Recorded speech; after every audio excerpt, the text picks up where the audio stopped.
अस्सलाम वालेकुम दोस्तों।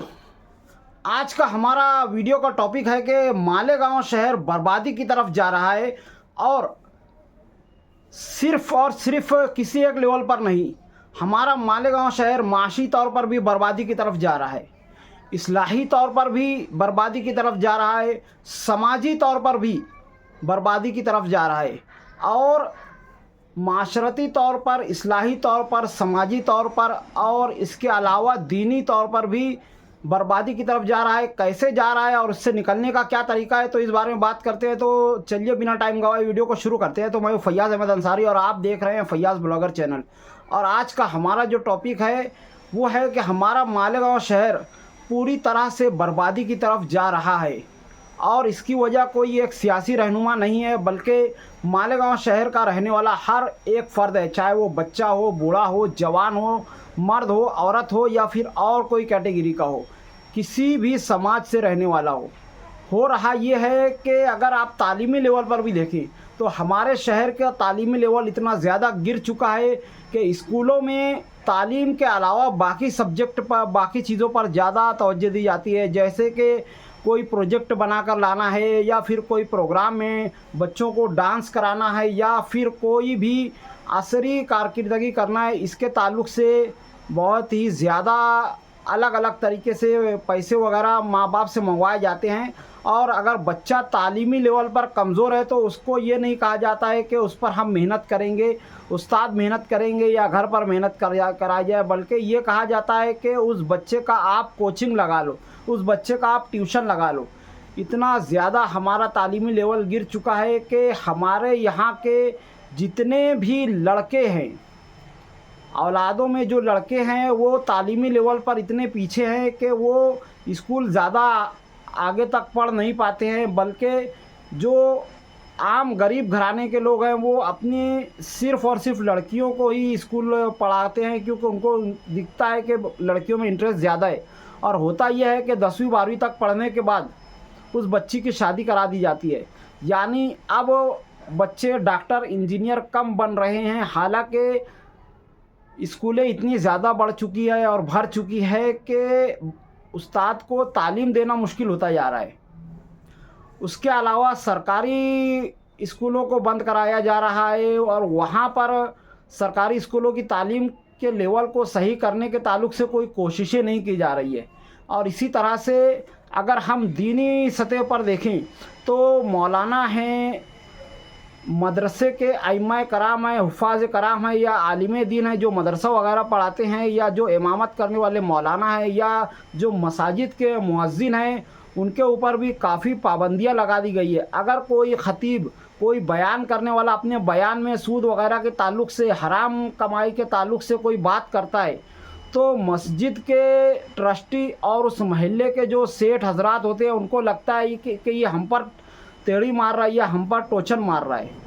यानी एक ख़तीब को, एक इमाम को, एक आलिम दीन को, एक हाफिज़ को कुछ कहने से पहले 10 बार सोचना पड़ता है। माशरे की बुराई को ख़त्म करने के लिए उसको 10 बार सोचना पड़ता है कि कहीं ऐसा ना हो कि मेरी इस बात का उल्टा मतलब ले लिया जाए और इस ताल्लुक़ से मुझको परेशान किया जाए।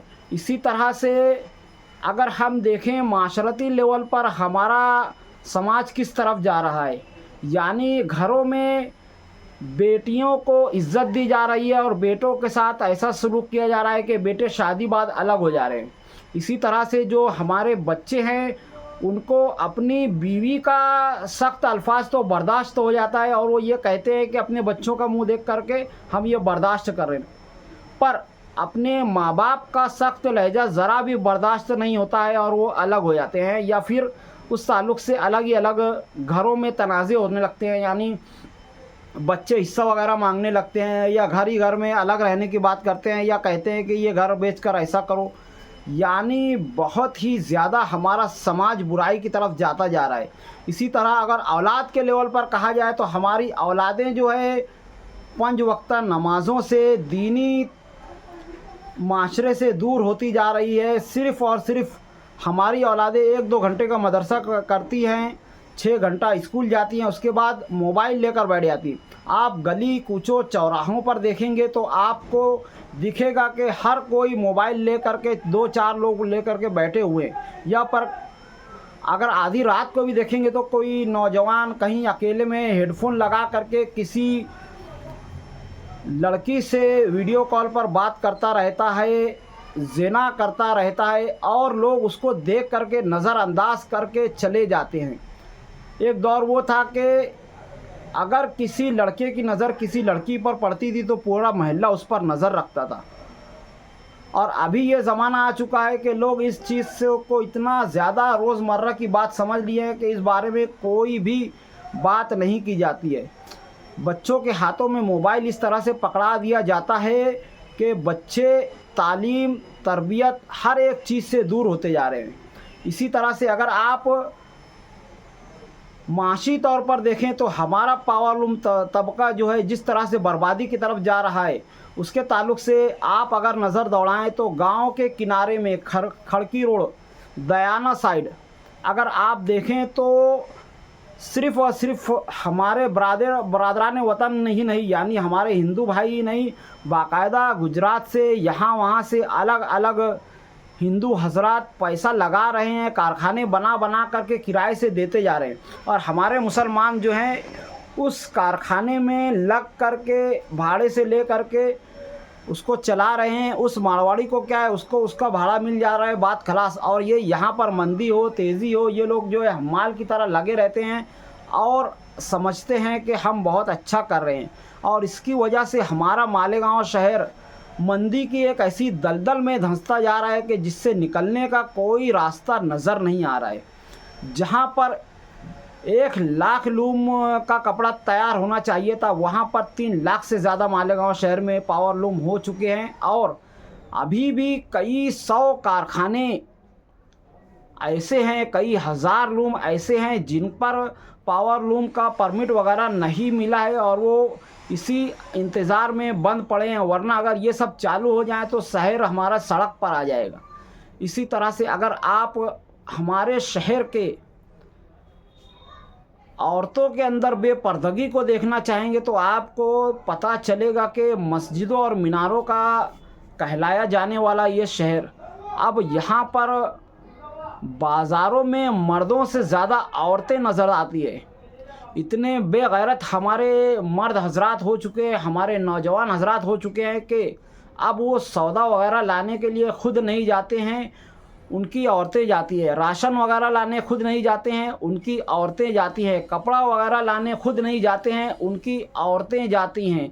सब्ज़ी वगैरह लाने कोई खुद नहीं जाते हैं, उनकी औरतें जाती हैं। यहाँ तक के घरेलू मसाइल के ताल्लुक़ से अगर कभी कोई बात करनी है, कोई समाजी बात करनी हो तो वहाँ पर भी औरतें ही जाती हैं। और अगर हम मर्द हजरात से ये बात कहें कि तुम क्यों नहीं जाते हो तो वहाँ पर औरतें ये कहती है कि इनको तो कुछ समझता ही नहीं है, ये 2 पैसा महंगा लेकर आ जाते हैं, 2 रुपया महंगा लेकर के आ जाते हैं। तो मैं कहना चाहूँगा थू है ऐसे 2 रुपये पर के जिसकी वजह से आपको अपने घर की इज्जत को बाज़ारों में भेजना पड़े। गैर महरम मर्दों के बीच में धक्के खाते हुए जाती हुई ये औरत अगर आप बाज़ारों में जाए, किसी भी आज़ाद नगर में जाए, महवी नगर में जाए या फिर बाड़ी बाज़ार में जाए, सोमवार बाज़ार में जाएं, जहाँ पर भी आप देखेंगे औरतें ही ज़्यादा नज़र आती हैं। और इस ताल्लुक़ से हमारा शहर कोई इस्लाही जलसा वगैरह अब कर नहीं रहा है। मैं ये कहना चाहूँगा कि अब इस्लाह माशरा के जलसे को फिर से शुरू करना चाहिए और इस तरह की चीज़ों को ख़त्म होना चाहिए। और जब तक ये जलसे वगैरह नहीं हो रहे हैं, मैं ये चाहूँगा कि इस वीडियो को देखने वाला हर फ़र्द अपनी ज़िम्मेदारी समझता हुआ अपने घर में इस चीज़ को फ़रोग़ दे। जैसे अगर बच्चा 5 वक्त नमाज़ों को अपने वक्त पर नहीं पढ़ रहा है तो घर में ऐसा कायदा बना दे कि उसको उठान उस दिन नहीं मिलेगी, उसको उस दिन मोबाइल नहीं मिलेगा, उसको उस दिन कोई ऐसी सहूलत नहीं मिलेगी जिसकी वजह से बच्चा जो है नमाज़ों की पाबंदी वगैरह शुरू करे। और इसी तरह से अपने घर में रोज़ाना सुबह और शाम आधा घंटा दीनी तालीम का सिलसिला शुरू करें, फ़ज़ाइल अमाल वगैरह शुरू करें, और बहुत सारी दीनी किताबें हैं जिसको सुबह शाम आधा आधा घंटा कम से कम लेकर के बैठना अब बहुत ही ज़्यादा ज़रूरी हो गया है। एक कहावत है कि आप अपने बच्चों को दीन सिखा दें और उसके बाद दीन उस बच्चे को बाकी सब कुछ सिखा देगा। तो बहुत ही ज़रूरी है कि हम अपने आने वाली नस्लों को दीन के ताल्लुक़ से फ़िक्रमंद हो, और सिर्फ़ बच्चे की खुशी देखना बंद करें। बच्चे की तरबियत असल मकसद है, इसके ताल्लुक़ से आपसे पूछ होगी। तो आज की वीडियो में इतना ही, मिलते हैं अगली वीडियो में, तब तक के लिए खुदा हाफिज़। अस्सलामु अलैकुम वरहमतुल्लाहि वबरकातुहू।